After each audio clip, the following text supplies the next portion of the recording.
Hey guys, it's me again, Orcs, and where we last left off, Deku literally just killed Skolas and took the Elder Cipher, which is a sign of one being a Kell. But that is not the only requirement. It is deactivated, if I remember correctly, it deactivates itself upon when the Kell that is carrying it, or the person worthy of being the Kell, is killed. So it says, alright, whoever carries it next must in some ways prove themselves, which is explained to Deku, because he has known that an Elder Cipher is what he's been pretty much taught, at least is what gives the Kell, his Kellship. And Varix explains, like he would in the anime, not in anime, but in the game to like us, that it must be ignited, and that you must prove your strength as a Kell. Marasov did it, Skolas did it. So, the Elder Cipher must witness Deku's strength. So he's going over in his head, how would he prove his strength to this staff? He thinks, the Hive are beaten back severely. The Vex, Winter, thanks to Deku's earlier attacks and insurgents, have pretty much weakened it to a severe degree. The Taken are no longer a threat. The Tangled Shore, which is the name of it, doesn't really have any foes. And the Prison of Elders, he can't really just go around and massacre things in there. Okay. So he's running it through his head. How does he himself prove that he's worthy of the Elder Cipher? Well, thinking this all the way through, he comes to realize that there's only one place that, in the base game at least, is what I'm saying, there's only one place that he has yet to show his great strength. He's shown it on Earth, shown it on Venus, shown it on Tangled Shore, and has shown it on the moon even. There's one place where he himself hasn't really been tested to his highest extent, and that is Mars. So, Deku realizes this, and sends this message. He gathers up all his troops, Kirishima, Mina, all of them. They get all their best weaponry and such ready. Deku sends a message to the Cabal brothers that have been hunting him down. Some of the only leadership that the Cabal have left. They are the only two that really are of Valis rank, and this time with the Guardians killing off so many Valises and a couple Primuses. Primuses? Yes. He eventually goes, you know what? Alright. He issues a challenge towards them, letting them know who killed their brother, showing them his trophy, in a way, saying that he pretty much offers them a chance to fight him and quite a worthy sized section of his fallen. In return, they will also bring themselves to them. I don't know if the Cabal are honorable, but I'll say these two are. These two hear the challenge and hear the numbers. He gives them the exact numbers they'll bring. They bring a little bit more than his exact numbers. They're roughly armored the same. They have Centurions, Phalanxes, Colossus, Scions. They have, what are they called? Crash? Thrust? Prowlers. There we go. Prowlers. Even some of those, even some of their airships. Deku's bringing his catches. Oh, and they even bring a Goliath tank or two. You know what? Is this a good idea? No. I'll say instead of contacting them, he agitates them on until eventually they're bringing a very sizable portion of their legion, or at least some of the ones that remain, after, like, what Deku does at first is small things, like a little bit of stealing cargo there, killing a few people there, causing a bit of mayhem inside the inside the ranks of these Cabal. Then, seeing an opportunity, he attacks a major outpost and crashes it to the ground. The commanding Val, which is like their captains, or was that Brachus? It goes, Brachus is a lieutenant, a Val is a captain. He kills the Vals, the two Vals that were stationed there, and kills them single-handedly, letting the message be known, letting a few Cabal escape, letting them report what happened. Because as the saying says, dead men tell no tales. Sort of like how in Pirates of the Caribbean, Captain Salazar let men escape so that way his message and infamy would become greater and greater. Took Deku a while to develop this tactic, because in the beginning he didn't want to be all that known. Wasn't really interested in rebuilding the house, like I've said. Just interested in keeping the colors alive and such, that sort of thing, and honoring his father. So he comes to this decision. After the message is sent out, I'm sorry for yawning. What he does is that, it's gonna be good. He essentially lets them know where he is, sort of like making it seem accidental, showing his cunning as a fallen commander. Because I'm not sure if that's a necessity for the thing to know, but I'll say it probably, maybe is, I'm not entirely sure.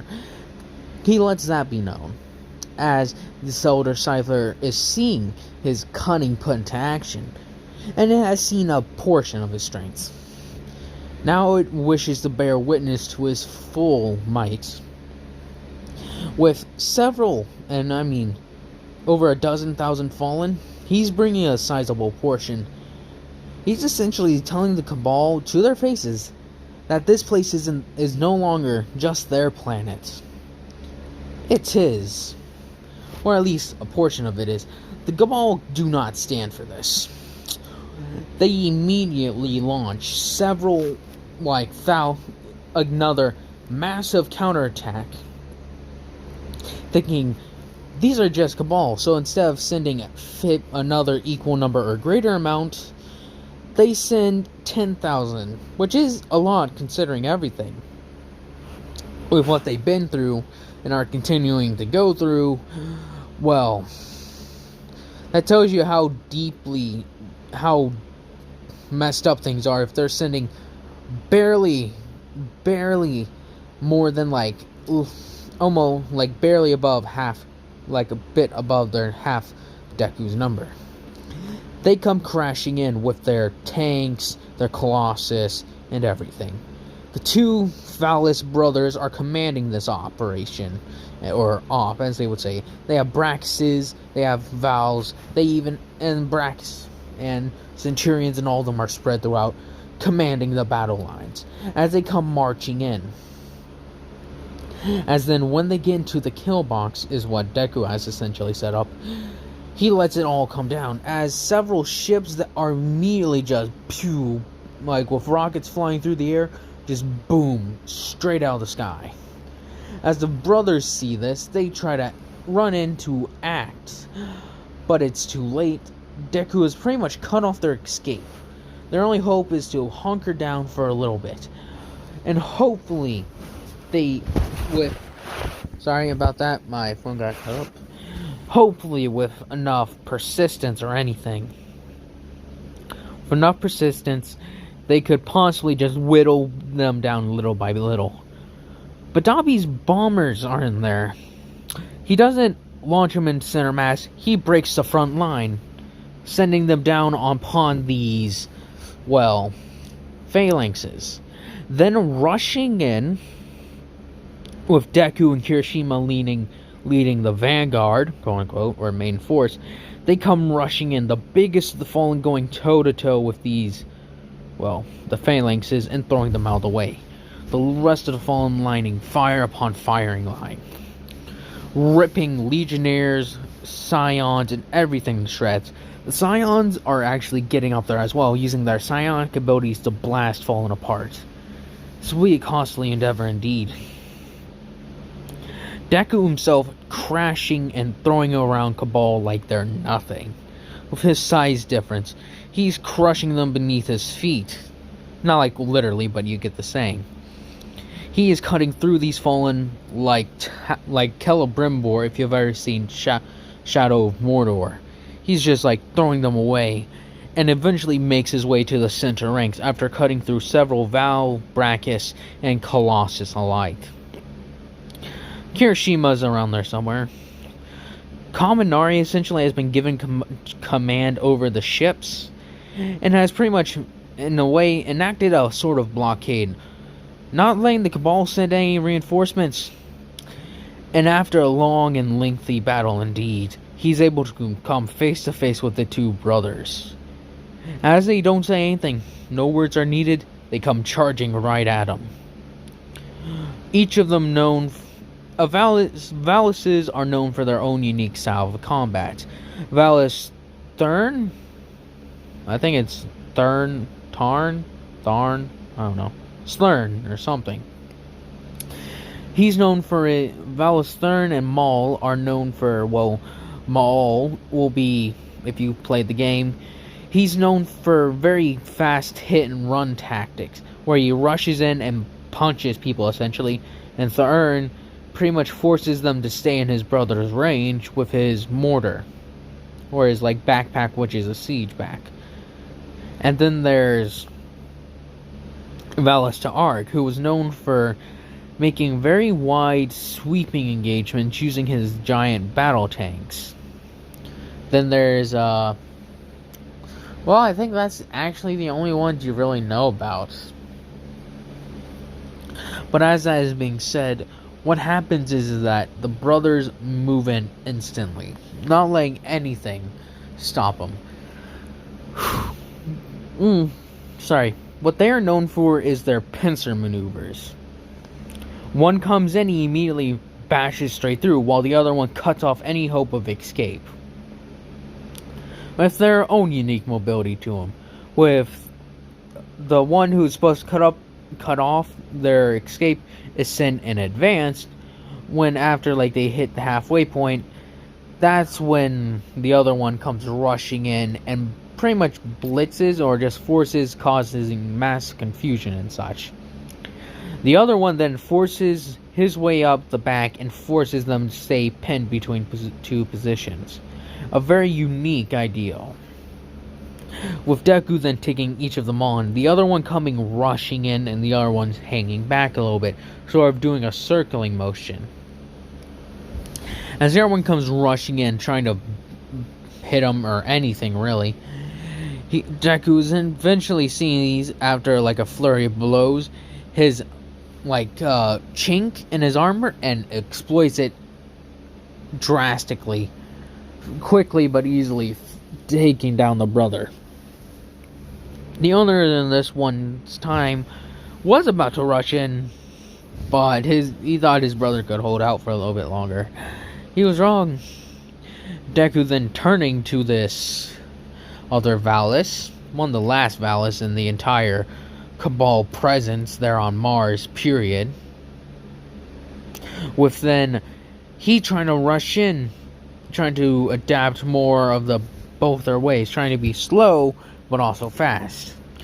Not working out and getting pretty much put down like a dog. After this long and lengthy battle, the Fallen have taken a massive amount of casualties, but the Cabal force is completely wiped out. Out of 15,000 versus 10,000, they lost 5,000 Fallen in that engagement. A lot of these came from the not frontline fighters, but a mix between frontline fighters, mixed in the back, and support units like Shanks and such. I'll say that it was made up with that 15,000 didn't just have Fallen, had Shanks, servitors, and blah blah blah blah blah, as Deku's battle plans typically go.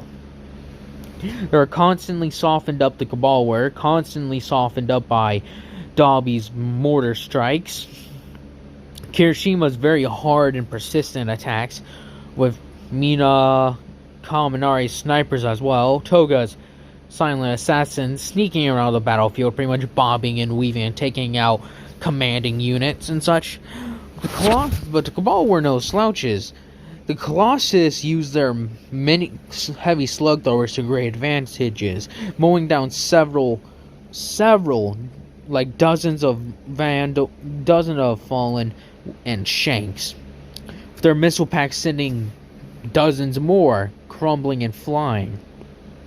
Centurions with their combustion rifles, I believe is the name, using them like grenade launchers and blowing them away. The phalanxes pushing hard against the fallen that clawed at their shields, within the legionnaires supporting in the back. It was a very bad, bloody victory. They won in the end. He giving the order for them to strip every single gear that may be useful and take their fallen comrades back on the ships, and then we're going back to the reef. After this lengthy engagement, the Elder Cipher sort of woke up, pretty much recognizing Deku as a worthy Kell. As everyone was gathered around, and he holds it up in the air as it's like, whoa. Varix gets the news. He immediately starts preparing some sort of celebration is in order. He digs out any sort of fallen celebration for the rising of a new Kell, and pretty much gives the order. He actually gave it before, like saying that Deku has gone to prove himself to be worthy of Kellship, that they should prepare the upcoming festivities of his triumph. As some of the Awoken saying he really has that. Nah, not any Awoken. Petra's like, you have. Sorry. Oh. You have that much faith in him? He's like, I have more than that much. I have the greatest amount. Then getting any sort of festivities set up. It looks like a legitimate party. Like, all the children are dancing around. All of them are, like, prepared. Varix has brought out some very old-looking book that pretty much has ancient scripture for, like, the ascension of new Kell. That sort of whole, I swear on my life to uphold life and liberty and such. That sort of thing. As Deku and his troops descend, having that great amount of time to mourn and such. Several fallen families, brothers and sisters, husbands and wives, fell to help Deku achieve his goal. All followed him directly into combat, no questions asked. After he said that, he made a big thing saying that he will take up Kellship over them, but he needs their help. Saying that the Elder Cipher does not recognize him as a worthy, doesn't see him as worthy, but hasn't recognized him as, I guess being worthy of Kellship. Saying that he needs their help to prove it. And then he tells them about the brothers on Mars. Every single one didn't bat an eye, didn't make a fuss, didn't say anything. Several of the ones that were soldiers pretty much collectively stood up. Well, I guess this was the military force. Collectively stood up, grabbed their weapons, and pretty much just had them at the ready. Sort of like that whole standings that, I don't know the exact words. But they were pretty much all weapons prepared, sort of aiming upwards as they would. Pretty much just saying that, in unison saying, "We are ready to serve," as that booms out. As they're given time to mourn, they go on with whole festivities. Pretty much an entire party. Children, like I said, are dancing around. Everyone's having a nice time. There are even drinks and nice food being passed around. Eri and them are like, what happened to all the fallen?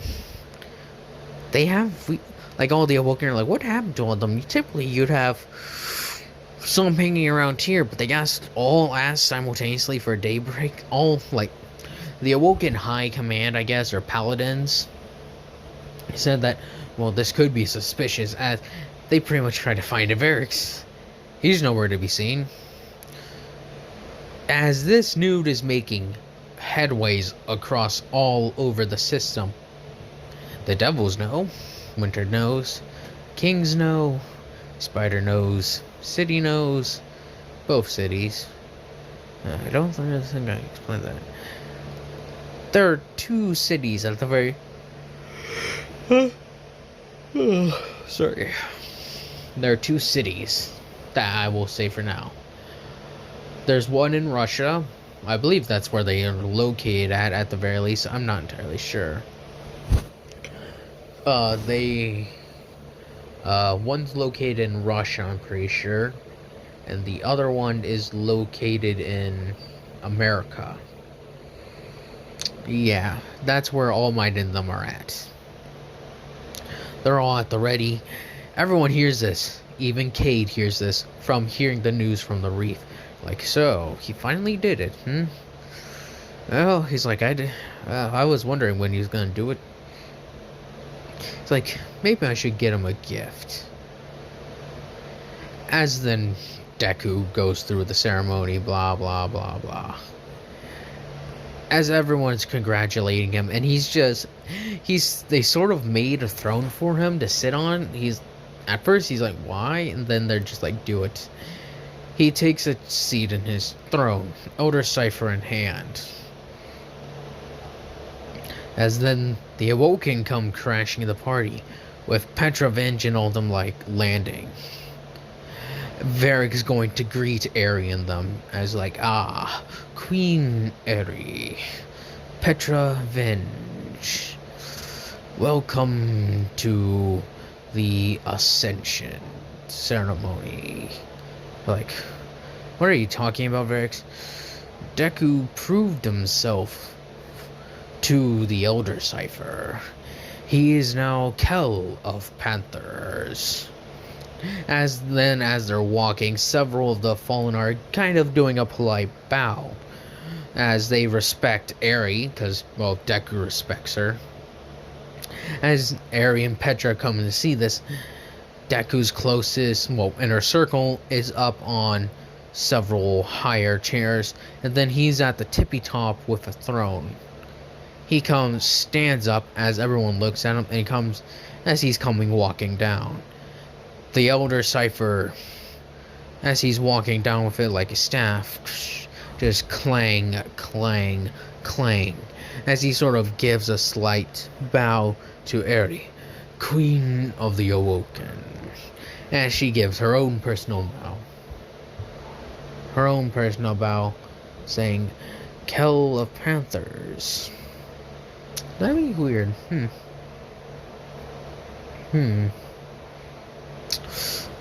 I've always wondered. Is there like sort of a way that the Kells are actually... I don't think they actually ever say that in the game. Yeah, there's a lot of stuff about the Fallen you don't really know about. Or the Cabal. Aside from like basic things. Most of the Fallen societies are pirate-like. The Cabal society is very warlike. At least now it is. The Vex are just machines wanting their way. Then you got the Hive, which actually, now that I think about it, you have, if I'm pretty sure at least, the closest insight into the Hive society than any other society or any other living thing than even the city. Because if you know, the Thrall are pretty much chilled baby hives. That's quite literally who they are. Like, it goes Thrall or Ogre. If Thrall, then Ogre in certain circumstances. But it's mainly Thrall, Acolyte, Knight, or Wizard. Then up they go from that ladder. It's pretty unique when you look at stuff like that. But as I digress, Deku and them are essentially nice party. Eri comes and sits at one of the table. I guess one of the tables that Deku had prepared, or Varric had prepared, because he had a feeling that Eri and them would show up. As they're saying they're having a nice festival, then it calms down. As Varric's saying, not the Kell of Kells, but the Kell of Panthers has ascended. May he live long and reign long. And then shouting, yeah. Now, I'm trying to remember exactly, but even the House of Kings, I'm pretty sure Aldrin Sov and such ends up at the House of Kings like a little bit after the battle with the Kell of Kings. King of Kells? Kell of Kings? Yeah. He gets taken there and has that whole situation unfold for him. If you remember what I said, go check out My Name is Bife. He's the one I mainly watch when it comes to looking at lore for Destiny. But the Kell Kings, essentially the two of them start sort of making things much more difficult for the houses and such, causing pretty much essentially after the SIVA and such crisis is when the House of Devils fully collapses in on themselves, which I'll probably be getting to. Eventually, like, these houses just collapse in on themselves, and they just form the one mega house, the House of Dusk, which I never understood. How in the world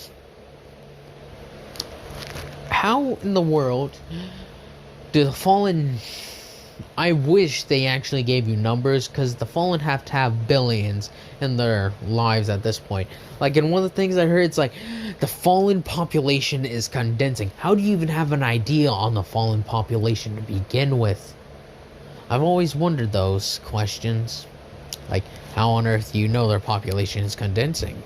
It just never made sense. To me, at least. And the spider, in a way, sends his own, as he would say, congratulations. Sending a message to Deku saying, you know, I was wondering how long it was going to take you to do it, but you worked fast, kid. I'll give you that. As he says, don't forget to stop by once in a while. Deku finished with that, as they have several thousand Fallen under his command. Several thousand Fallen at the very least. He's enough to rival the Alliance, I would say. Especially with it, and the Alliance, they hear about this, sort of giving in a rejoice. He doesn't start off with a small house, he starts off with a nice big house. A major house. With even the Kells throwing their own form of a celebration, inviting him there. Deku sort of talking with his inner circle and answering the call, bringing a sizable portion of his forces with him. The other Fallen such, after having a nice party and a nice break, get back to work, reinvigorated by knowing that they are in the safe hands and have good leadership in Deku. With a like ding! As Deku arrives at the island, I say they're in Japan. Because like I said, that whole alliance stays on islands. And they are pretty close to them. So they all stay on the islands and in the old cities of Japan. So as they're staying there and such, Deku's sort of couple catches come flying down, like, with several medium transport ships, skiffs, and everything. Essentially showing them a sort of, I guess, taste of his might? I'm not entirely sure. Guess the right signal would be a visual of some of it. Comes landing down, walking down the ramp with the three Kells sort of meeting with him as he greets each of them. Greets Kell of Lions, Kell of Jaguars, and Kell of Stags. The Kell of Stags is grown a bit taller, but is definitely still the smallest amongst them. The Kell of Lions, he's like, not exactly sure if I wrote this in the comments or saw it not. But 11 or so feet is what I said Deku was. Which is what I've heard, which is what I've seen is the size of most Kells at least. So, what size should I make him? This Kell will be at least 9, like 9 and 8 inches, which is a little bit taller than Kirishima, I would say. And there's the Kell of Jaguars, who is around 10 feet. Then with Kell of Lions, and then Deku, who are roughly around the same height, which I'll say Deku has increased in size, and is up to 12 or 13 feet tall. Him having grown mighty, with several of the other, like as he comes walking down with the other Kells, sort of sitting at this massive table, with a large amount of fallen around them, celebrating in their own ways. Not traditional, but in their own ways. There's drinking, games, etc. And again, children are dancing around. Deku is happy about this, seeing that everyone's happy, excited and everything. Him realizing this is a good thing. Now with Aldrin in them, the kings have heard about, if I didn't finish that thought off, the kings have heard about Deku's promotion.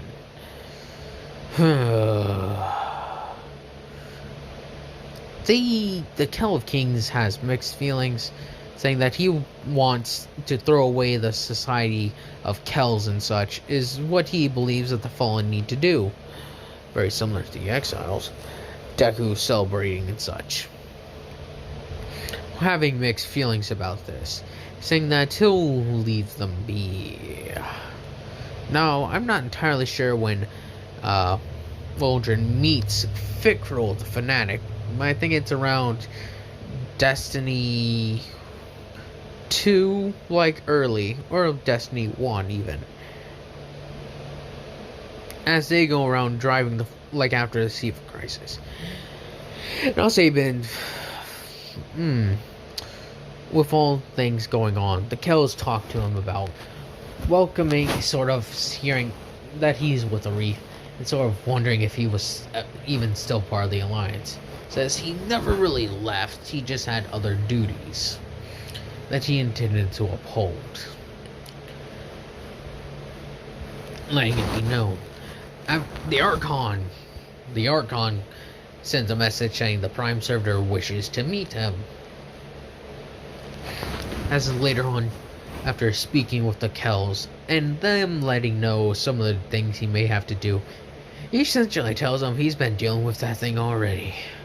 Like, oh, well, then I guess you're already there.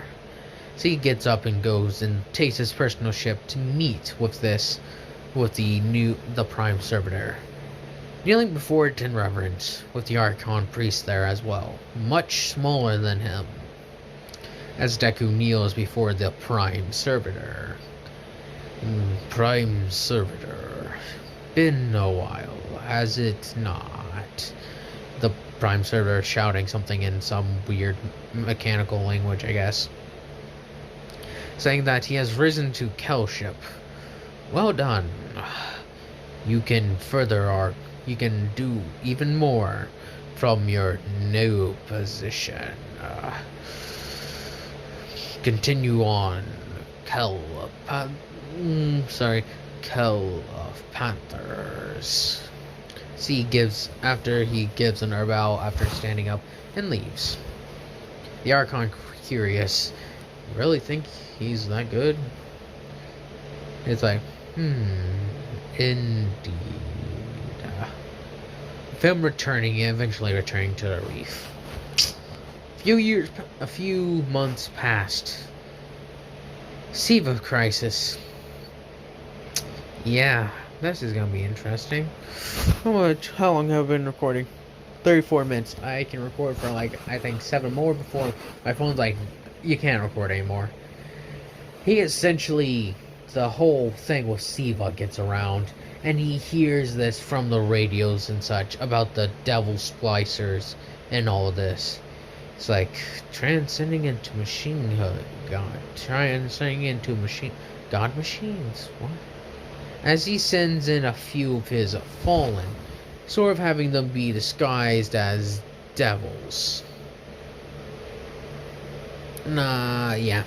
having Toga's personal bodyguard, personal infiltrators and such do what they do and infiltrate the devils. Learning about what exactly what has happened. Nana Shimura was called to the Iron Temple and acted relatively quickly. As they, well, Toga's scouts and such report back information, bringing back an entire recording or even a sermon from some Archon priest or even Axis himself, preaching what he believes. Brother, fellow Elixni, houses of other houses, we have found the ways to free ourselves from ether and turn into gods. If you've seen the entire thing, you know the whole spiel. But I'm trying to remember exactly the best of my memory. He's like, brothers and sisters, fellow Elixni, we have found ourselves we found a way to free ourselves from the chains or bounds of ether. Bring us a thing of ether, like an offering of SIVA, and we shall bring you to our perfection complex, yada yada yada. At this point, Nana Shimura has been doing good work, helping everyone, and even doing a few things with Deku. Even talking with him a bit after she came to a reef and such. Deku's pretty much in a section of the reef is dedicated just to the fallen. They have a whole area just for them. Sort of like Chinatown, I guess. I don't know. With Deku and them...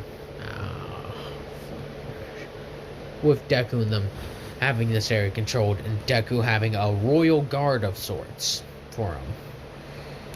That being said, though, Deku and them listen to the thing, and he sort of goes it over his head, telling Toga's infiltrators to learn as much as they can about this SIVA. And they do learn that it's something new, some sort of relic. Hearing about the Civil War, and even hears about how they repaired Sepix. He sees what this is. The Splicers were smart to bring back Sepix? Yeah, Sepix Prime. He too realizes that through bringing back Sepix, he pretty much, the Splicers have gained control over the entire house. After hearing the blasphemy they spouted, ascending to godhood and such, which my guess it would be probably somewhat heretical, he listens and listens good, hearing the spouting and such, and also hears report that Nana Shimura herself is dealing with this problem, and is happy, letting it go unnoticed, but is interested in the what SIVA could actually do for fallen weaponry.